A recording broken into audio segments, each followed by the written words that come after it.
Mga konti lang na uli natin, pasalungat. Ayan o. May kasama silang babae. Ayan o, si Madam o. Babae. Babae o yung kasama nilang taga-uling isa.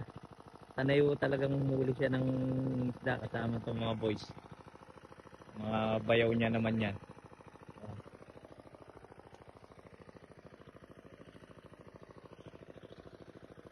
Para dakap ko pa ano? Minsan pa. Painawa pa muna. Painawan tayo pa. Ihila pa pala.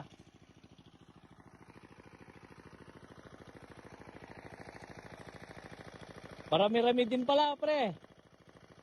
Marami-rami din, no?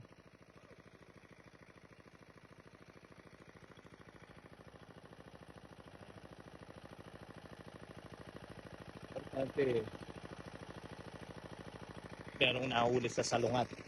Pahinga muna konti, pre. Hila pang misan. No, para bakit diretso na tayo nun. Para kahit papano madagdagan yung nakahuli natin. Kasi ah, madadagdagan yan. Malay mo mamaya pag tinimbang natin yan. Ay 2.5 lang. Kunin ko lang yung power bank ko dito. Dito nakagaray si Red Rider eh. Alam nyo po ba pag umulan, itong daan na to, hirap na yung mga daan talaga. Ayan na yung single. Tapos ganito gulong. Hirapan mo yan.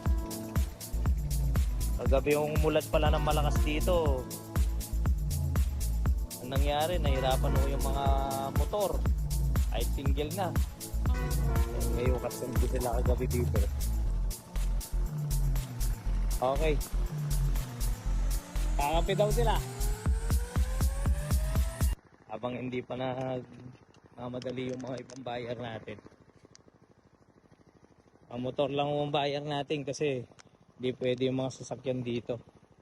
Masikip. Sige po yung daan, no? Nandito sila, oh. Ay, tahimik.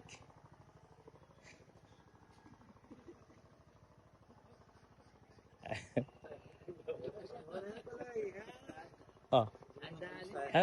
Magkape kayo pa kanyan. Sa kayong kape. Ito yung taga-timplang kape natin, no? Kumita ka kahapon, no, Son? No? Huwag mo nang kwento ko kung magkano, pero kumita ka. Kumita ka eh.